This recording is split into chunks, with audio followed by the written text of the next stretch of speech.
భక్తుడు అది కనుగొన్నామనుకుందాం. ఆ పైన మహర్షి ముందది కనుక్కొని చూడు. ఊహపోహాల ప్రశ్నల వలన ప్రయోజనం లేదు. భక్తుడు అయితే నేను బ్రహ్మముతో ఒకటిగా ఉన్నానా? మహర్షి బ్రహ్మమును వదిలివేద్దు, నీవెవరో చూడు. బ్రహ్మన్ విషయం ఆయన చూసుకుంటారు. నీవు దేహంతో తాదాత్మ్యం మానిన రోజున సృష్టి, జననం, మరణం ఇత్యాదుల గూర్చి ప్రశ్నలు రావు. అవి నీ నిద్రలో రాలేదు, అలాగే ఆత్మస్థితిలోనూ కలగవు. సృష్టి ప్రయోజనం స్పష్టమే. నీవున్న స్థానమేదో తెలుసుకుని అచ్చటి నుంచి బయలుదేరి నీ నిజ స్థితిని చేరుకోవటం. అది నిద్రలో నీకే ప్రశ్నలు రాలేదు, అక్కడ సృష్టి లేదు గనుక. ఇప్పుడు ప్రశ్నిస్తావు, నీ ఆలోచనలతో పాటు ప్రపంచము గోచరించింది గనుక. సృష్టి అంటే నీ ఆలోచనలు మాత్రమే. ఎక్సలెంట్. సృష్టి అంటే ఏంటో అని చెప్పేసారు. సృష్టి అనగా నీ ఆలోచనలు మాత్రమే గాని వేరేది కాదు. ఎందుకనగా ఆయన అడిగింది, స్వామి నేను అది కనుగొన్న తరువాత 3 అవస్థలకు ఆవలి ఉన్నటువంటి దాన్ని కనుగొన్న తర్వాత ఆ పైన ఏంటి? మనం ఆ పైన ఏమిటి అని తెలుసుకోవాలని ప్రయత్నిస్తుంటామే కానీ చెప్పిన విషయాన్ని గురించి మనం సాధన చేయలేం. అయ్యా బాబు, ముందు ఆ 3 అవస్థలకు ఆధారమై ఉన్నది కనుక్కో, మళ్ళీ ఆ పైన ఏం జరుగుతుందో చూద్దాం. చనిపోయిన తర్వాత మనం ఏమవుతాం నాయన అని అడిగినారు అనుకో, ఫస్ట్ చనిపోయా మనం చూద్దాం. చనిపోయినోడికి మన ప్రశ్నే లేదు.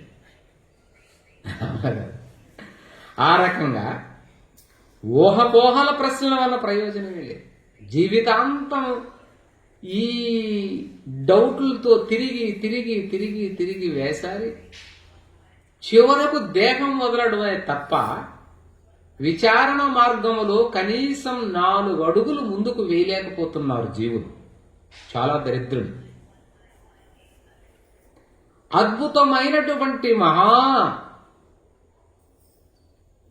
విషయాలు కనీసం విచారణ కూడా చేయకుండా వినకుండా శరీరం వదిలితే ఇంతటి మహోభాగ్యమైనటువంటి శరీరం మళ్ళీ నీకు వస్తుందనే నమ్మకం లేనే లేదు. ఇంతటి శరీరం మానవ శరీరమే నీకు వస్తుంది అనుకోవద్దు, చెప్పలేదు. వస్తే నీ అదృష్టమే, లేదు దురదృష్టం. ఎందుకనగా గత రాబోయేటువంటి జన్మలలో అనేక హీనాతిహీనమైనటువంటి తిర్యగ్జాతులలో నువ్వు జన్మిస్తే శ్రవణ మననాలకు నీకు అవకాశమే లేదు కదా. ఇంతటి అద్భుతమైనటువంటి జ్ఞాన విచారణ జరిగే అవకాశమే లేదు కదా. జరిగినా వినే భాగ్యం నీకు లేదు కదా. కాబట్టి ఇంతటి అదృష్టపరమైనటువంటి విచారణను కొనసాగించలేవంటారా బాబు అని ఆయన బాధపడుతున్నాడు. ఎందుకనగా ఈ పనికి మాలినటువంటి ప్రశ్నల వలన ఈ ఊహపోహలలోనే మానవుడు తన శరీరాన్ని వదిలేస్తున్నాడు, కనుమూస్తున్నాడు. మూయలోగా ఇది ఏమిటో అని తెలుసుకొని కనీసం జిజ్ఞాసపరమైనటువంటి చోవన్న చనిపోతే, ఓహో ఈశ్వరా నాకు జిజ్ఞాస ఉంది కదా అని పరమాత్మ 4 గ్రేస్ పాయింట్లు వేసి మానవ జన్మ ఇచ్చే అవకాశం ఉందంట. అది కూడా పోగొట్టుకుంటున్నాడు మానవుడు. భక్తుడు అంటున్నాడు, హే భగవాన్, నేను బ్రహ్మముతో ఒకటిగా ఉన్నానా? ఇక నేను బ్రహ్మ ఒకటే బాబు. బ్రహ్మమును వదిలేయి, నీవెవరో చూడు. మనం ఎవరు, నేనెవరో అని మనం వెతకం. కానీ ఈ సృష్టి ఏమిటి, ఈ భూమి ఎప్పుడు పుట్టింది, ఆ సూర్యుడు ఎప్పుడు పుట్టాడు, ఆయనకు బర్త్డే ఎప్పుడు, ఈ బ్రహ్మాండం ఎలా సాగుతుంది, నేను చనిపోయిన తర్వాత ఏమవుతాను, నువ్వు చనిపోయిన తర్వాత ఏమవుతావు అని తెలుసుకోవాలన్న ఆకాంక్ష మంచిదే. సృష్టిని గురించి మాట్లాడడం అవివేకం. అది నీకు అర్థమయ్యేది కాదు. నీవెవరో నీకు అర్థమైతే సృష్టి ఏమిటో నీకు స్పష్టంగా నీ ముందే కనబడుతుంది. ఇది కీలకమైన విషయం.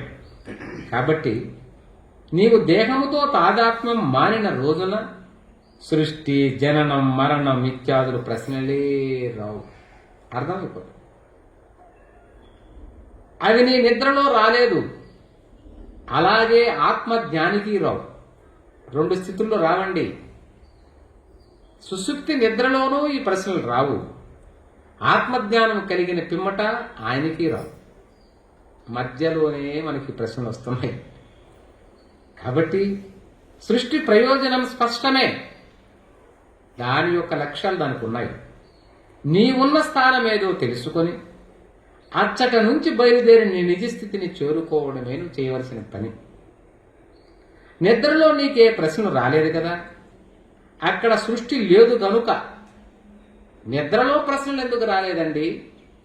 అక్కడలో సృష్టి లేదు. ఏమండి, నిద్రలో ప్రశ్నలు ఎందుకు రావంటే అక్కడ సృష్టి లేదు. ఇప్పుడు ప్రశ్నిస్తున్నావు ఎందుకని? నీ ఆలోచనలతో పాటు ప్రపంచం గోచరించింది కనుక. ప్రపంచం గోచరిస్తున్నది కాబట్టి మనం ప్రశ్నలు అడుగుతున్నాం. ప్రపంచం గోచరించకపోతే ఆలోచనలు లేదు, ఆలోచనే లేకపోతే అడిగేది కూడా లేదు. సృష్టి అంటే నీ ఆలోచనలు మాత్రమే.